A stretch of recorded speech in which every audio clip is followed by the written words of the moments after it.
Olá, eu sou o Fernando Rocha, esse é o nosso Saúde e Bem-Estar de hoje. A gente vai falar sobre uma das atividades físicas mais praticadas no planeta Terra, principalmente no planeta Minas Gerais, a bicicleta. Qual a importância de pedalar para o corpo e também para o coração? Bom, no primeiro bloco a gente conversa com o cardiologista Dr. José Jorge Filho. Ele vai explicar tudo isso. Vamos conversar também com o Renan Zanei Borzato, que vai nos apresentar um projeto muito legal com bicicletas compartilhadas que acontece em Belo Horizonte, especificamente na Lagoa da Pampulha. E claro, o quadro Mitos e Verdades, vamos falar de algumas dúvidas nesse universo da atividade física relacionada à saúde do coração e também à bike. Tá começando!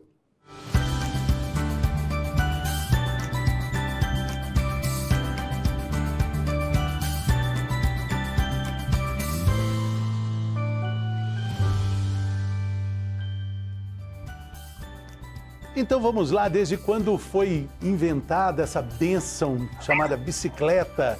É um meio de transporte fantástico para ir de casa para o trabalho, para a escola, mas ela também pode ser utilizada não só para o lazer e prática esportiva, mas também para beneficiar a nossa saúde como um todo, né? Principalmente para o coração.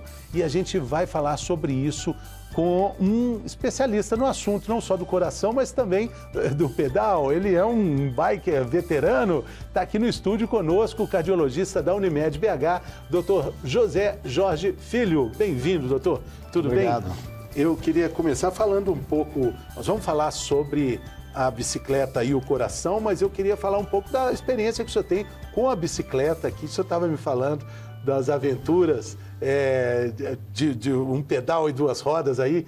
Como é que o senhor se relaciona com a bike? É como você falou, Minas Gerais é um lugar maravilhoso para bike, né? É o céu para quem quer andar de bike, né? Ainda mais aqui nas cercanias de Belo Horizonte.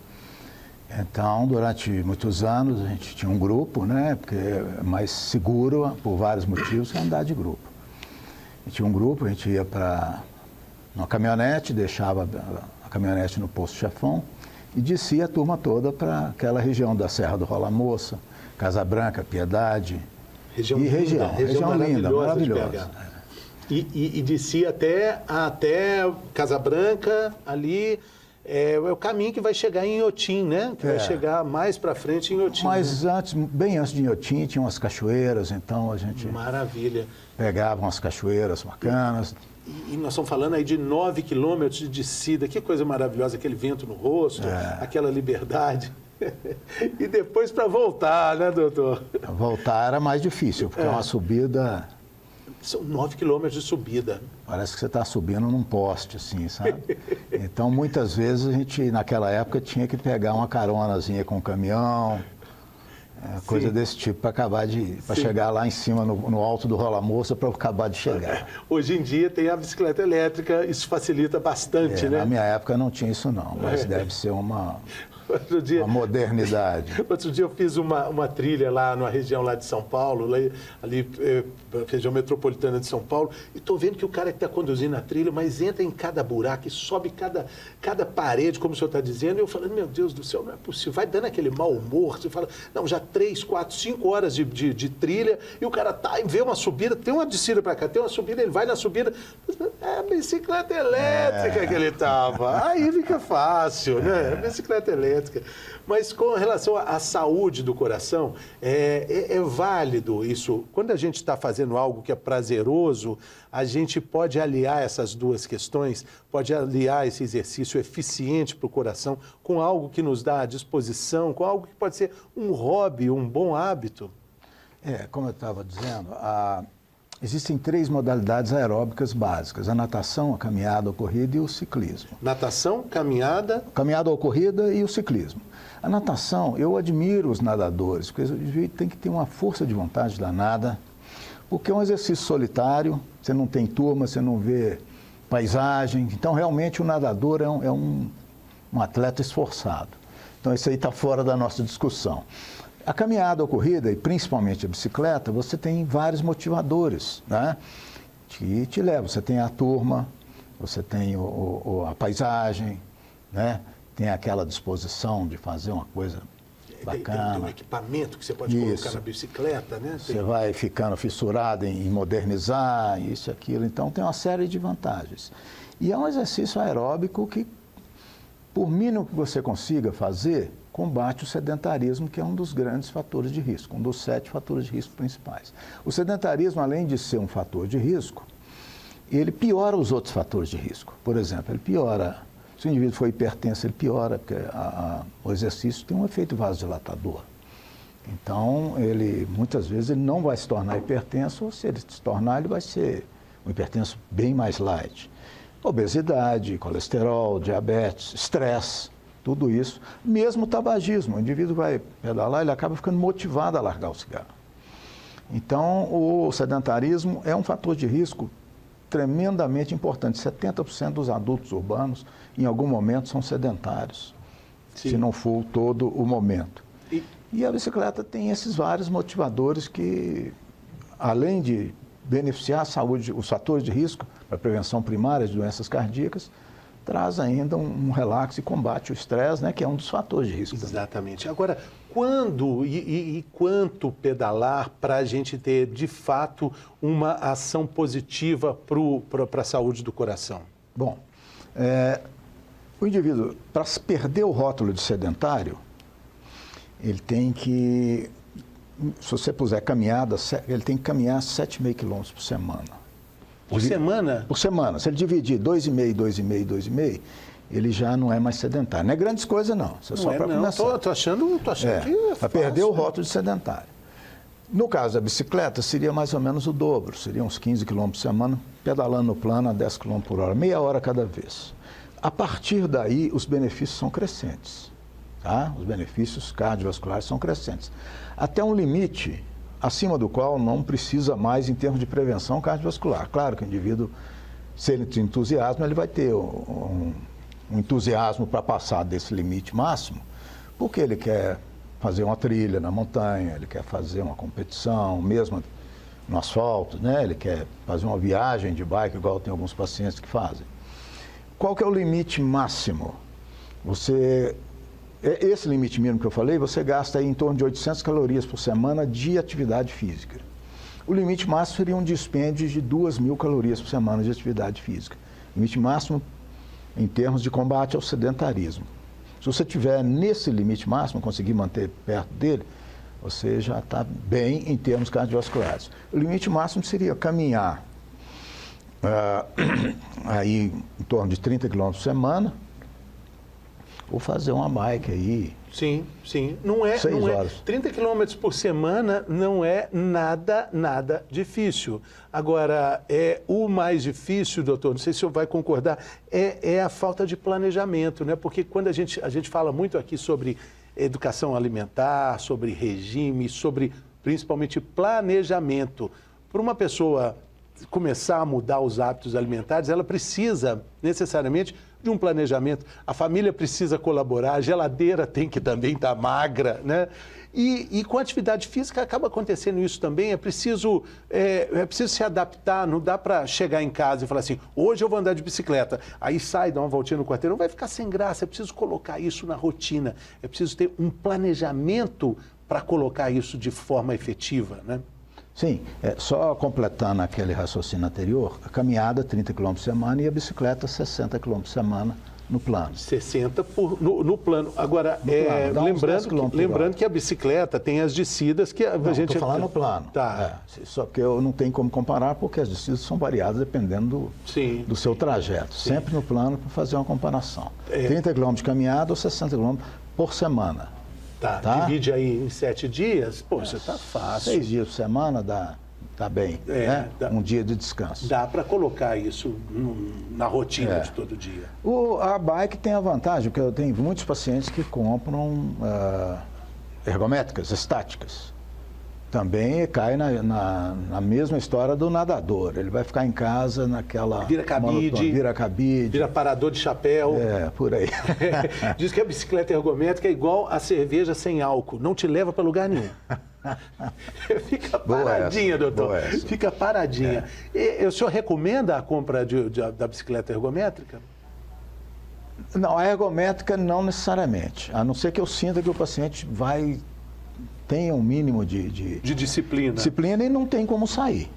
Né? A vantagem de sair é porque é aquilo que nós falamos, ele tem o grupo, tem o visual, tem uma série de motivadores externos. Sim, sim. É? Mas nas academias existem hoje aparelhos muito bem desenvolvidos com esse spinning, essas aulas, com realidade virtual, luzes que mudam de intensidade, música bastante envolvente, empolgante, competição ali entre todos os participantes. Também, né? não em casa, mas na academia. Na academia. Em casa tem aquela bicicleta com rolo, né? Não sei se você já viu um rolo. Sim, difícil. Você tem que cair umas 17 vezes até aprender a equilibrar no rolo, doutor. Ali é para profissional, aquele rolo é para profissional. Eu já experimentei aqui. Caiu? Não eu vou evitar entrar em detalhes aqui. É igual aquele clipe, né? Que quando a gente coloca para ter mais aderência ali, para subir melhor os morros, né? Ali você leva cada tombo idiota ali, que é absurdo, mas tem que ter prática. Enfim, agora, como é que o senhor convence um paciente de que ele precisa fazer essa atividade física? Porque uma pessoa que está ali envolvida no sedentarismo, ela não consegue ser mais forte que as desculpas que ela arruma para ela própria. É um dos maiores desafios da medicina, né? Da prática médica preventiva, que eu trabalho com medicina preventiva, né? Então, um dos maiores desafios é você convencer. Então, quando eu tenho mais de um paciente que se relaciona, e um já, por exemplo, tem a bike, eu tento fazer com que ele já faça a cabeça do outro. Isso já facilita bastante.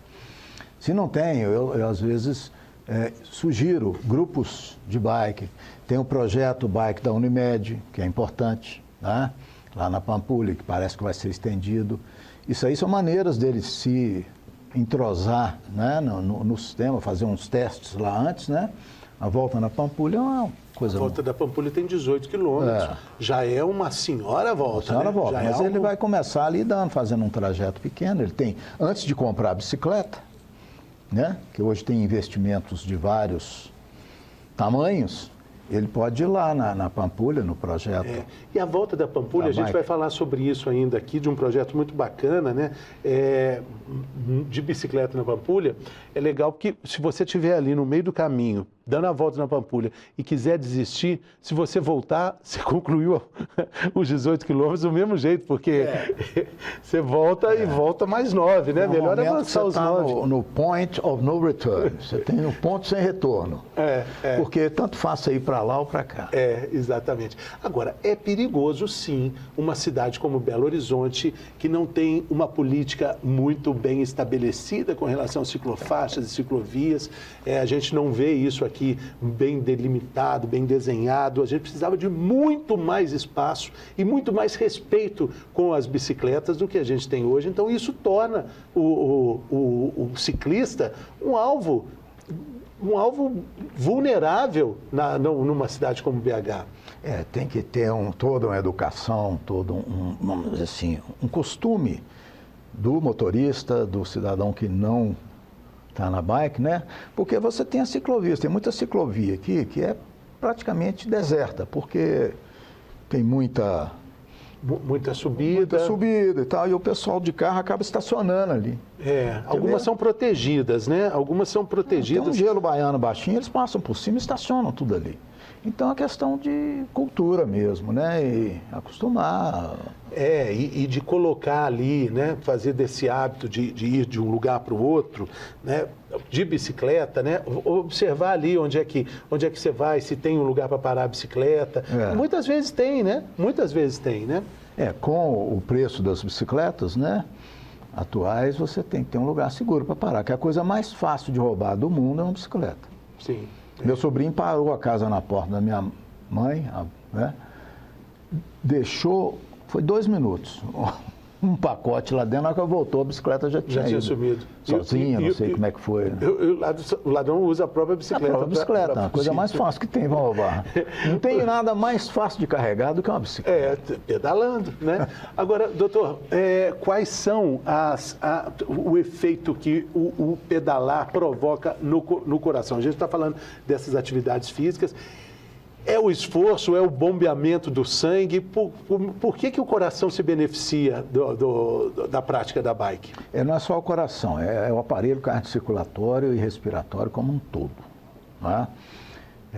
Existe aí um condicionamento aeróbico que o indivíduo passa a ter melhor circulação, porque a circulação, o mais potente vasodilatador que existe chama-se óxido nítrico. Não vende na farmácia, mas você produz ele quando você faz exercício. Esse é o melhor remédio que a gente pode tomar? O melhor vasodilatador que tem. Então, quando você anda, você está estimulando a circulação como um todo. E o vasodilatador vai fazer exatamente com que o sangue, vai dilatar o vaso para que o sangue flua com mais facilidade. Com mais facilidade. Além disso, existem várias vantagens metabólicas. Você queima melhor, por exemplo, a glicose. Se o indivíduo tem uma glicose ali querendo subir, você já queima a glicose com exercício. Mesma questão, o colesterol HDL, que é o colesterol chamado bom, ele aumenta com o exercício, quanto mais alto, melhor. Né? Você tem uma melhora dos triglicéridos, tem uma melhora da pressão arterial pela vasodilatação. Se o indivíduo está com uma tendênciazinha à pressão, ele faz o exercício regular da bike, ele vai ter uma melhora da pressão arterial. E, como eu te falei, até mesmo como melhora do estresse, que é um outro fator de risco, obesidade, da mesma forma, e é um motivador para ele parar de fumar. Também tem isso. Porque às vezes todo mundo na turma está lá na frente, ele está atrás porque fuma, ele vai se sentir, acaba se sentindo motivado, vamos dizer assim, é um motivador a mais para ele parar de fumar. Doutor, e também acontece uma situação assim, para os cardiologistas, né? Hoje mesmo a gente gravando aqui com um angiologista, ele estava lembrando isso, que alguns médicos são muito reticentes em cravar um problema de hipertensão arterial, falar, se você tem pressão alta, vai precisar tomar remédio. Uma pessoa que tem esse diagnóstico vai tomar o remédio por praticamente toda a vida, né? Uhum. É possível reverter um quadro de hipertensão praticando atividade física e especificamente a bike? Existem situações em que você pode eventualmente eliminar a medicação. Na maioria das vezes você acaba diminuindo a medicação para o mínimo possível, um mínimo só para evitar picos pressóricos. Sempre há benefícios. Sim. Tem algumas impossibilidades, tipo problemas cardíacos podem ser empecilhos para a prática da bicicleta? Bom, antes de se aventurar, né, nas trilhas aí, tem que passar por uma avaliação médica mínima. Tá? Se for um cidadão que só quer combater o sedentarismo, acima de 35 anos ele tem que fazer, além da avaliação cardiológica, um teste ergométrico. Né? Se for antes disso, mas ele já quiser fazer coisa pesada, igual tem lá alguns, né, que mexem com competição, mesmo antes ele tem que fazer. Nós temos, infelizmente, o exemplo do João Paulo Diniz, filho do Abílio Diniz, que ele tinha um problema. O próprio Abílio Diniz. Que era impeditivo de fazer atividade física. Eu tenho alguns pacientes desses. Ele tinha um problema. Esse problema foi identificado no ecocardiograma aos 28 anos de idade. Ele não poderia fazer, mas é uma exceção. Mas isso só pega se você fizer o exame. Doutor, mas essa questão de fazer um exame, um check-up antes da prática esportiva é uma questão polêmica, envolve uma discussão muito acirrada entre os cardiologistas e também os empresários de academias de ginástica, pessoas que estão aí lidando com a atividade física como mercado. Ok, não tem nenhum problema nisso. Eu tenho um grande amigo lá em São Paulo, o doutor Nabil Goraieb, que é um defensor, conheço muito, um árduo defensor da obrigatoriedade do exame médico para ingressar numa academia de ginástica. Isso já não é mais obrigatório, pelo menos em São Paulo. Aqui também não. Então, Mas aí o que os empresários dizem? Falam, pô, já é tão difícil pegar um aluno, já é tão difícil convencer alguém a fazer atividade física. Se ele for obrigado a fazer o exame médico, eu vou perder esse aluno, vai ser mais uma burocracia. Eu queria só provocar o senhor com essa discussão. O senhor está dizendo, pô, antes de pedalar é preciso fazer um check-up. O cara falou, pô, já estou tanta preguiça de pedalar, vou ter que fazer um check-up, vou deixar para lá, não vou pedalar. O que a gente pode avaliar nessas duas questões aí? Essas coisas, infelizmente, são cíclicas. Quando morre um na academia, o consultório enche de gente para fazer.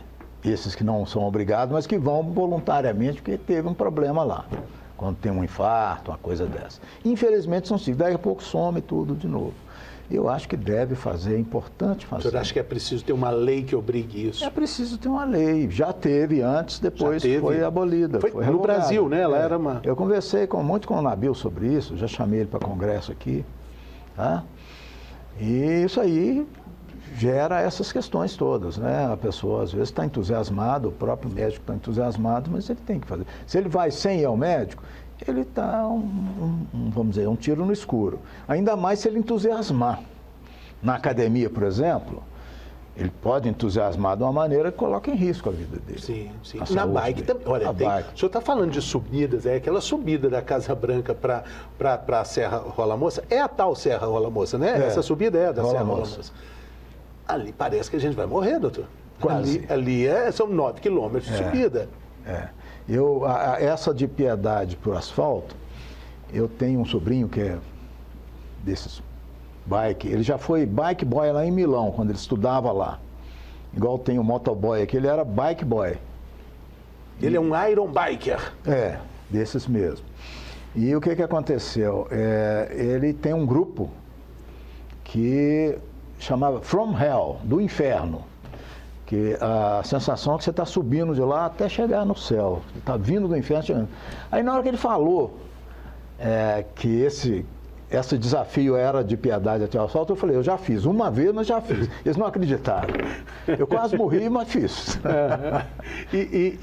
Como é que a gente pode dosar o batimento do nosso coração? Porque a gente tem um limite também, tem uma hora que a gente acha que falta ar, que falta respiro, né, para seguir.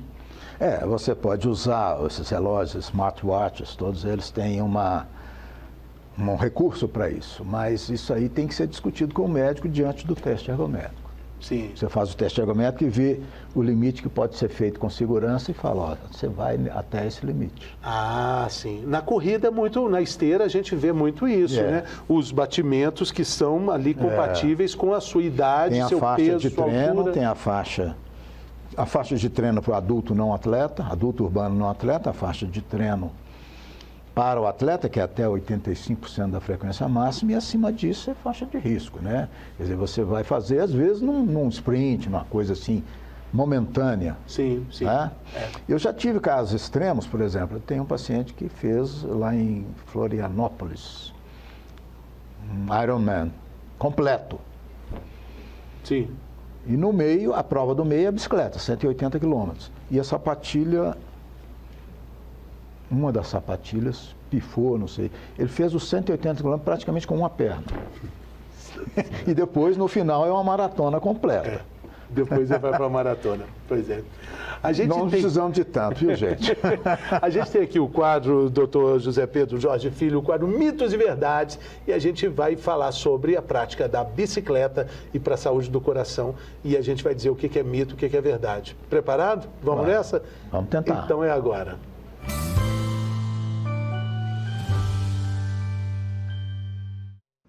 Muito bem, estamos falando de bike, estamos falando dos benefícios da bicicleta, principalmente para o coração, para a vida como um todo. E a gente está aqui com o Dr. José Pedro Jorge Filho, que é cardiologista, e a gente tem os mitos e verdades com relação a tudo isso. Primeira questão é essa: é considerado a bike, andar de bicicleta, é considerado uma prática perigosa para a saúde.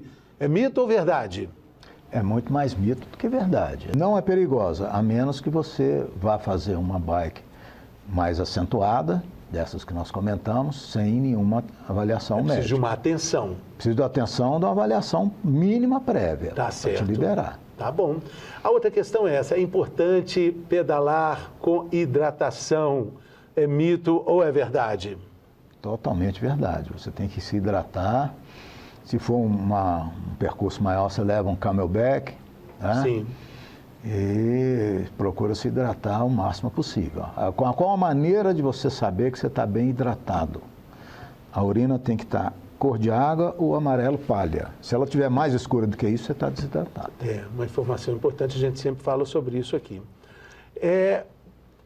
Bike só vai dar resultado se você treinar por muitas horas. Mito ou verdade? Não, mito. Se você fizer um mínimo de meia hora, 3 vezes por semana, você está começando o caminho. É um caminho pela frente, mas já é um começo. Para pedalar, qualquer bicicleta serve, doutor José Pedro Jorge Filho? É uma boa pergunta, né? Mito ou verdade? Mas não é uma pergunta, é uma afirmação e o senhor me diz, ok, é isso mesmo, ou não, isso é mito. Não é uma pergunta. As bicicletas, quanto mais rudimentar a bicicleta, mais exercício você vai fazer. Né? Bicicleta sem marcha, por exemplo, eu já dei a volta na Lagoa da Pampulha numa bicicleta sem marcha. Sim, é reto, né? Sem Aí marcha, tudo plano. bem. Queria ver subir lá de piedade sem marcha. Quanto mais recurso, mais fácil você fazer. Para começar, talvez sim, mas para continuar, eu acho que é preciso evoluir numa bike, não minimamente, né, com algum recurso. Né? Para pedalar é importante usar roupas leves. Mito ou verdade? É verdade, você tem que usar roupas leves porque você vai estar exposto a temperaturas, né, extremamente altas. Você está produzindo muito calor. O que produz calor é a contração muscular. Tanto é que quando você sai do banho frio, você fica tremendo. É o organismo contraindo os músculos para produzir calor. Sim, por isso o tremor. Por isso você treme, para produzir calor. A contração muscular que produz calor. Numa bicicleta, você está produzindo calor de forma extrema. Então, você tem que pôr aquele calor para fora. Sim. A prática da bike pode causar infarto. É mito ou verdade? Não, só se você fizer, um indivíduo for fazer uma coisa sem uma avaliação mínima e for fazer uma coisa realmente fora de qualquer parâmetro de lucidez, né? De lucidez. Tem que ter um mínimo de lucidez para ele, do razoável, né? Claro, claro. Qualquer pessoa pode andar de bicicleta, doutor José Pedro. Mito ou verdade? Nós temos uma coisa interessante aqui que me veio agora. Você anda na Europa e anda nos Estados Unidos, o europeu é pura bicicleta. Nos Estados Unidos, quase ninguém anda. É muito difícil você ver. Estou falando do adulto urbano não atleta, não é dos atletas lá, etc. Na Europa, você vai na Holanda, todo mundo anda de bicicleta. Absurdo. Holanda, Berlim, todo mundo anda de bicicleta. na Dinamarca. Tanto é que isso gerou um problema para nós atualmente. Quando o teste ergométrico foi lançado pelo Astrans, lá na Europa, ele era um teste ergométrico de bicicleta. Tá? E os americanos não gostavam disso porque o americano não sabe pedalar. Ele não gosta de pedalar e não consegue fazer um teste de bicicleta. Então eles lançaram a esteira ergométrica. Como eles, vamos dizer assim, o marketing deles foi mais forte, hoje você só tem teste ergométrico de esteira. Mas a origem dele é a bike. É a bike. Eu tenho muito paciente que fala, doutor, eu tenho um problema no joelho, que eu não consigo ficar em pé na esteira, mas na bike eu consigo. Acha para mim um teste ergométrico de eu não consigo em Belo Horizonte. E outra coisa, a esteira do teste ergométrico, ela é muito diferente da esteira da academia. Ela é espremidinha, é difícil, ela é desconfortável. O teste ergométrico é um exercício curto e grosso. Sei. O objetivo é cansar o paciente. Mas a esteira podia ser um pouquinho mais larga, pelo menos, um pouquinho mais confortável. Né? Não custa nada, né? Volta e meia um cai da esteira. Cair da esteira é dose. Literalmente cai. Mas o senhor está dizendo, e aí tem muito mais obesos nos Estados Unidos que na Europa, em comparação a grosso modo, assim, muito né? mais. Você vê lá aqueles carros que se vendem, aqueles carros americanos, né? Por quê? Porque você tem uma família e cada um pesa 140, 150 quilos. Então, são 4 pessoas que, se não tiver uma caminhonete, se você tiver um carrinho pequeno, não cabe. Não cabe a família. Não cabe. Em contrapartida, Amsterdã, Copenhague, Berlim, as pessoas na chuva andam de bicicleta com a sombrinha, com o guarda-chuva aqui assim, porque faz parte da rotina ali. Né? Em Roma, eu vi lá umas senhoras elegantes chegando com a bicicleta, daquelas bicicletas chique, feminina, né? Eu falei, onde é que essa senhora vai? Ela chegou, estacionou a bicicleta, tinha uma loja de moda bacana, a loja era dela. Ah, sim. A outra pergunta é sobre as mulheres. A questão é, a frase é essa, mulheres precisam de bikes específicas, mito ou verdade? Eu acho que hoje em dia é mito, né? Não precisa de uma bike específica. Essa porque estava de saia, bacana. Tem o aro diferente ali para facilitar o quadro. O aro é da roda, o quadro.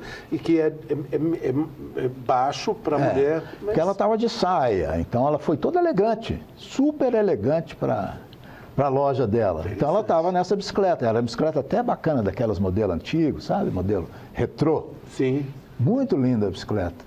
E eu fui ver, fiquei impressionado, ela chegando lá na maior elegância, descendo. Você imagina isso em outro lugar, é difícil você ver, né? A outra questão é essa, o spinning é uma excelente alternativa para quem busca cuidar da saúde, é mito ou verdade? É uma excelente alternativa, mas vamos dizer assim, é o pico lá em cima de um processo. É um processo. O esforço é muito grande, né? É o pico de um processo. Fica numa loucura, né? Não é para todo mundo, não é necessário, vamos dizer assim, não é uma recomendação médica para a população em geral, né? Mas é um senhor exercício, para quem pode. Pedalar também é bom para a saúde mental, mito ou verdade, doutor? É muito verdade, eu posso dizer isso por experiência própria. No período que eu pedalava, era uma maneira de eu dar uma descarregada. Você tem que voltar, doutor, tem que voltar a Não, pedalar. mas hoje eu faço umas caminhadas, eu tenho uma propriedade aí nas montanhas, então eu faço umas boas caminhadas na montanha também, que dá bem. Tá bem. Meu neto agora está começando com bicicleta, de repente o vovô vai acompanhá-lo, né? Até que ele vai passar o vovô. Quando ele crescer e passar o vovô, eu deixo ele. Doutor, tem gente que usa aquela bicicleta de braço, a gente vê nas competições também, né? Que pedala aqui assim por causa de alguma limitação. O potencial, o ganho cardíaco, cardiovascular é o mesmo? Ele acaba ficando muito semelhante. Tá? Claro que os grupos musculares dos membros inferiores são grupos maiores, né? Mas ele acaba, exatamente por ter limitação, ele acaba desenvolvendo os grupos musculares dos membros superiores de uma maneira mais intensa, né? Sim. Hoje em dia tem muitos exercícios para esse tipo de pacientes com limitação relativa. Tem uns que têm limitação absoluta que ele vai nisso que você falou, mas, por exemplo... o indivíduo que tem artrose de joelhos, que não consegue andar muito, porque ele não consegue pisar. Tem a caminhada nórdica, em que ele vai com os bastões, então ele vai apoiando os braços. Então ele usa como se fosse quase que um quadrúpede, vamos dizer assim, né? E aquilo ali é para impulso, é quase um mantra ali que vai e segue, então ele vai longe. Um pouco os joelhos, saindo um pouco do assunto, mas só para comparar com esse exercício dos membros superiores aí. Doutor José Pedro Jorge Filho, eu queria agradecer muito a sua participação, foi ótima a conversa. Já fiquei com vontade de marcar um pedal aí e tentar subir de novo aí a Serra da Rola Moça. Hein? Vamos marcar para breve. Inclusive é emocionante. Um colega meu que mora no Retiro do Chalé, outro dia eles encontraram com um boi bravo no caminho, aí que foi um motivador a mais para... Doutor, muito obrigado. Valeu, boa sorte aí na jornada. Muito obrigado. A gente faz um rápido intervalo e volta. Continuamos a conversa sobre bike, principalmente agora bike em BH, na vida de todo dia. Daqui a pouco a gente está de volta.